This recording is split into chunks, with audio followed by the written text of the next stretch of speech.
Well, howdy, howdy, howdy, y'all. Teresa here, and Happy ho-ho Brad. Howdy, howdy, ho-ho. Or howdy, howdy, howdy, y'all. Teresa here, and the Brad Man, who is cleaning out our ice maker as we speak. If you need, I don't know where that clock is, right there then. Okay. Or you could use vinegar, which is in back. We got it. Well, the vinegar helps clean stuff out, though. Remember the sediments that used to get in the... Yeah. Leave you alone? Leave me alone. Oh, you guys heard it first. Look at that. Look at all the fuzzies. Wow. I just got up from a nap. Wow. Look at all them fuzzy muzzes. Wow, Woo. Lots of slept hard, huh? Anyway, it is December 24th, Christmas Eve, 2016, Saturday. It is 6 o'clock p.m. And this was my grandmother's birthday. My late grandmother's birthday. She was born on the 24th. So, and I always remember that. So happy birthday, Grandma. Happy birthday, Grandma. Yep. She was a spitfire. Yes, she was. She makes me look kind of sedate. Yes, she did. How's the back? Does it need to be, the back band, does it need to be? Okay. It's fine. Leave you alone. Leave me alone. Fine. I'll just do the weather instead. Here, let me shut this off. That's the closest we're going to come to snowflakes, this part of the country. Right, honey? Yeah. There we go. That should, nope. Well, how'd I do this the other day, darn it? What'd you do? Well, now I don't know how to click this off. That work? Nope. Well, darn it. I want this to stop now. Wait. Holy crap. I got other stuff starting I didn't want to have started. You guys are laughing.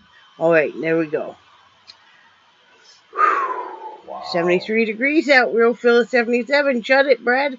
High will be 75. Low will be 59.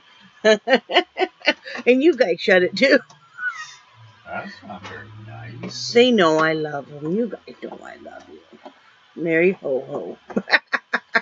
Not that I'm calling you a Ho-Ho, Mary. Oh, please. Okay, I'm delirious. It is, yesterday, evening, after I got done making my video and stuff, I did bake cookies. They were good. Yep, because Brad worked till 2 o'clock yesterday afternoon. 3 yesterday, 3. 2 today. Yeah. So, that evening, what did we have for dinner? Brad made chicken tenders and corn and some kind of cheesy noodles. It was all very good. Yeah, but my chicken tenders aren't near what yours are. Well, no, but they were good for first, you know. They were good. Yeah. Thank you. And, I baked cookies and, did some looming. Can you hand me my looming, honey? Right behind you. In my bag. There you go. Thank you. So, I'm still working on that shawl, you know. Just a little bit here and there, because this is a busier time of year for most of us. So you guys, see with the light, you guys can see that pattern now. So you see that seafoam pattern that it makes. Isn't that nice? So, yep. And this is doubled over. So, you know, yeah. Because it'll be twice as wide as what you guys are seeing right now. So, I'm enjoying that, but it's a slower pattern. There's a lot more steps to it.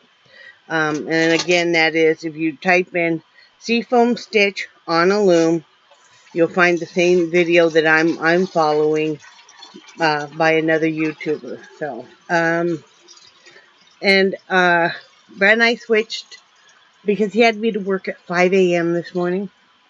So he went in the back bedroom to sleep because there's no way I could go back there at 9 or 10 and sit there for like 4 hours and loom watching a DVD player. It's okay for a couple hours, but not for, that long, and it didn't make any difference. He couldn't sleep anyway. That man was rocking and rolling the back of the RV like he was having his own dance party. I think he was. I think he was having a disco party night. Yeah. You know, he just could not sleep, could not get comfortable, was in pain, and he just couldn't sleep. You know, and he had taken enough stuff. He should have been knocked out, seriously. You know. So, finally, when he got up at 3:30, I went back there to sleep. This is Santa Claus looking down the chimney.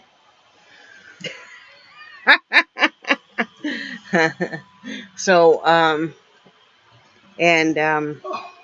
that brings us to today. I made breakfast for Brad when he did get to come home for his lunch at 10 o'clock. So I surprised him with making breakfast. So I made bacon and scrambled eggs and bread and with butter. And he was all happy about that. I hadn't said anything to him. He thought he was just having leftovers. And he said he could smell the bacon when he got out of the Jeep. He was hoping it was our house. You know, he opened up the door, he knew. So I like surprising you. It was nice. And you know what I was thinking about is, remember when you were making candles and wax tarts? And I'd get home and I'm thinking that you're baking something and it was wax tarts. Yeah, when I had my candle and wax tart business, where I made and sold highly scented candles and the wax melts, he would get excited because he would come home and think I was baking something. And no, it would just be I would be pouring a new scent or a repour, you know, a scent, you know. But yeah, I made breakfast for him right after I took Missy out. And then I made monkey bread, gooey monkey bread, you know, which is a really easy recipe. You take 4 cans of biscuits. It doesn't have to be Pillsbury. It can be like the Great Value or whatever. And you cut them into quarters. And you use a cup of packed brown sugar and 4 tablespoons of butter, or you could use margarine. I went ahead and used butter because we had some we need to use up anyway. And you melt the butter into the brown sugar in the microwave. Then you put all of the quartered biscuits in a bag with 2/3 cup of sugar and 2 teaspoons or more or less of cinnamon. You shake those really well. You put those you can put it in a bundt pan, a cake pan. I put them in 2 loaf pans. I threw in some walnuts because I had some walnuts and I knew that would be nice. But anyway, you put that in your pan, and then you pour the brown sugar and butter that's melted together over the top. Then you're going to want to cook that in your oven at 350 for 30 to 45 minutes. And then when it's done and you let it rest for about 10 minutes, you know, you pull it out. Then you want to turn it upside down before you serve it. Because what happens is everything then just kind of drips down. Once you turn it upside down, it kind of drips down over it. So, and it's very good. It's easy. It's a tradition with us.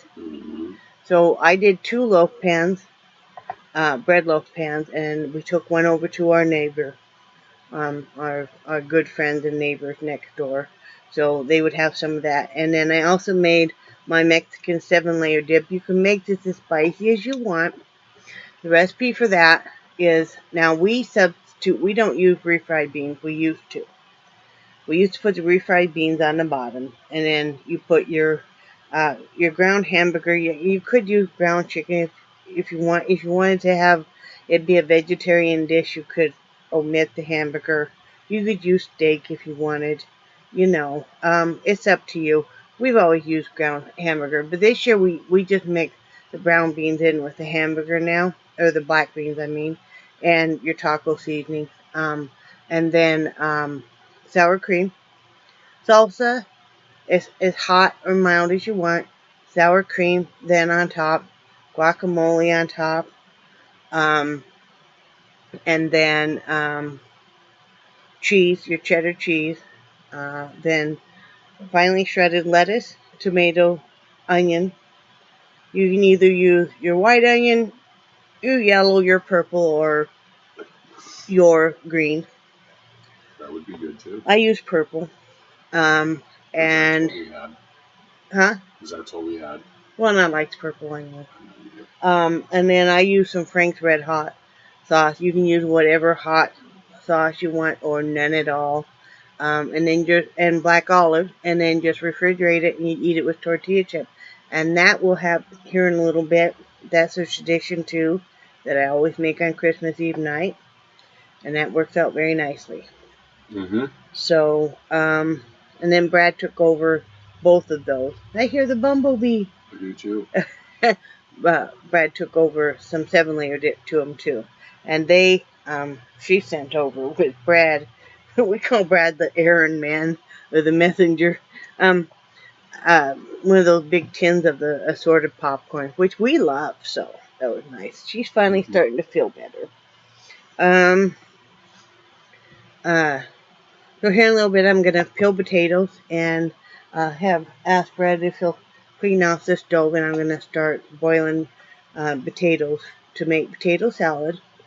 I want to go ahead and make that tonight, so it's sitting in the fridge because tomorrow we're going to go fishing.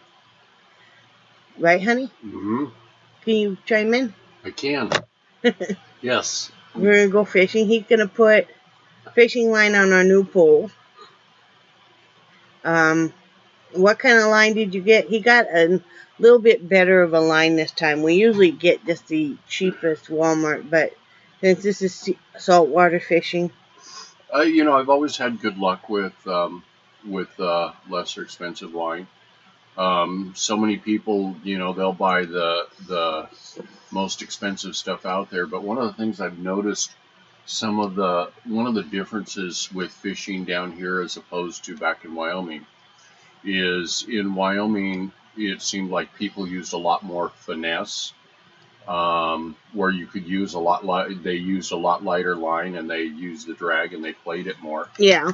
And here it's just like, use the heaviest line you can get on your reel and winch it in, and it just doesn't seem like a whole lot of finesse. So I don't understand what you mean by finesse. Finesse. It's when you're playing the fish. I know what the word means, but I don't really. Yeah, when you're playing the fish, if it's pulling really hard, instead of forcing it, you loosen up the drag a little bit and let it take out line, and then tire it out. To set the hook more. Yeah, well. I always figured. Yeah. No, you just That's what I was taught anyway. Yeah. No, you just let it. Basically, you let it play itself out and let it tire itself out to bring it in. But here, they crank it in, and I mean, it to me. Maybe they're afraid that something else can eat that fish. That could be. You know. And here they seem to be. I think it depends on if you have a vacationer fishing or a local too. Don't you think? Yeah. Because, I mean, you get your vacationers that aren't, experienced. Right. Yeah.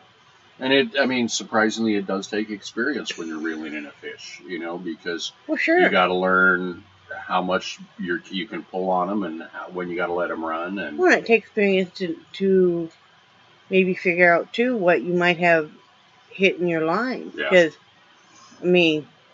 different species of fish are going to react differently. Yeah. Yep. Yeah. It was like, and I'm still learning that here, but, it's back in Wyoming.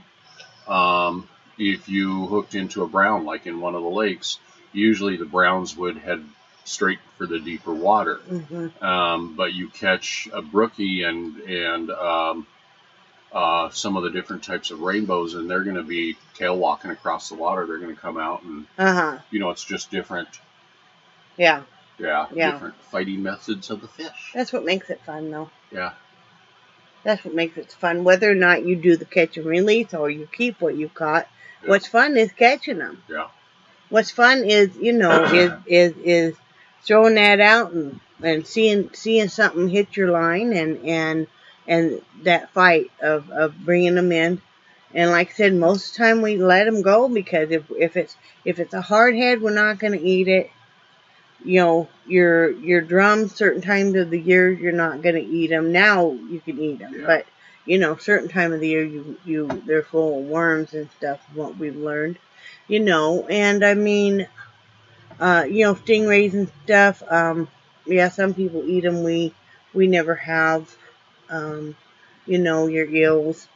You know what somebody told me is that the stingrays, that some restaurants that are a little less reputable, what they will do is they will instead say of scallop. Yeah, on the menu it'll say scallops, but what they do is they take like a big hole punch and they'll fillet out the stingray and cut scallop size discs, and then they'll claim on their menu that those are scallops when it's actually ray. I hear stingray's supposed to be. I've watched them skin one before, you know, fillet it out and stuff. Yeah. You know, it seems like a lot of work. It does. You know, but we just let them go. Yeah. You know, Brad's caught a few small sharks and stuff. Let him go, of course. Get down. You know, anything that he's not going to eat, we'll put back in the ocean. So, yeah. Release it as quickly as possible and gently as possible. Yep. So, anyway, that's what we're going to be doing. Thought I'd throw in some green beans in with the ham in the crock pot. Okay. They would pick up the flavor of the ham very nicely. Yes, they would. They would. Yes, they would. I like to cook, and when I get a chance to cook a little bit more, and I'm learning too that I can still do a lot of cooking. We just don't have to keep it all. Yeah. You know, even though Brad doesn't really like sharing that much, but Brad doesn't share. He will share some, right? Yeah. So anyway, like I said, you can be putting line on that. And tonight, while we're doing all this, we're going to be watching National Lampoon's Christmas Vacation. Well, so Nixie, get down. We're excited about that. And my topic for today is just enjoy whoever is around you. And if you look around and there's nobody around you, just enjoy yourself there. You know, just do whatever you like, whether it's fishing or playing cards or playing some kind of game or watching a movie or, you know. I think we can't get too heavily invested in years past because, you know, that's why they're in the past. You can't do them over. Can't bring them back. They're wonderful memories, but if you get stuck in the past, you'll never advance in the future. So, you have anything to say? No, but besides Missy staring at you again? No. Might as well just take the two girls out and just sit out there with the leash all night on them. Are you done? No. That's kind of negative. They love you. They love me taking them out. Look at Missy. She's staring at you. They're having a stare off. She looked away first. We heard from she's like our adopted niece today, and she's doing fantastic and stuff. You know, that's the fun part about Christmas. You hear from people. Well, we hear from her all the time anyway, but you know, just to see people doing well in their life and stuff, and you know, that makes you feel really, really happy inside, right, hon? Mm-hmm. Yes, it does. Yes, it does. Oh, I was trying to read what his shirt says. It says, "Of course I don't look busy. I did it right the first time." Yeah. You know, so. But he's off for the next 2 days. I'm very excited about that. I guess Mitch is off Monday. Cool. She said something about maybe you guys could go fishing off the dock. We can do that. You know. Yep. So. Yeah, that will be fun. But anyway, I'm going to let you guys go. I hope you're having a good Christmas Eve with whatever you're doing. And like I said, we'll be back tomorrow. I am going to take a quick either pictures or video of the water and my plants probably tomorrow. It'll just be a real quick one off my phone because you know, I just use, obviously, my laptop camera to make these videos and stuff, so. Right? Yep, but before you hang up, Yes? or shut them off or whatever you do, you know, it's just, the biggest thing is when it comes down to Christmas, you know, I hope everybody remembers that it doesn't come down to what presents are under the tree or who got what or, you know, who's the best dressed or anything like that. You know, it's just remember the spirit of the holiday and remember to share it with the ones you love the most, which is you, because I love you the most. No, I can't. He won again. Every damn day we do this. Who loves who the most each day of the game? We played it for years. 20 years Pepper's now. been winning lately. A lot. Somebody's not getting any present tomorrow because I think Mrs. Claus just said you're not getting anything. Mrs. Claus is not that mean. Oh, she can be. Yeah. No food for you. How about that? I can get to it before you can. Not really. Anyway, love you guys, and I do cherish your friendship. And have a wonderful holiday. I think you guys are awesome. Christmas. And Merry Christmas, Brad. Say Merry Christmas. Merry Christmas, Teresa. Say bye, Brad. Bye, Brad. Bye, guys.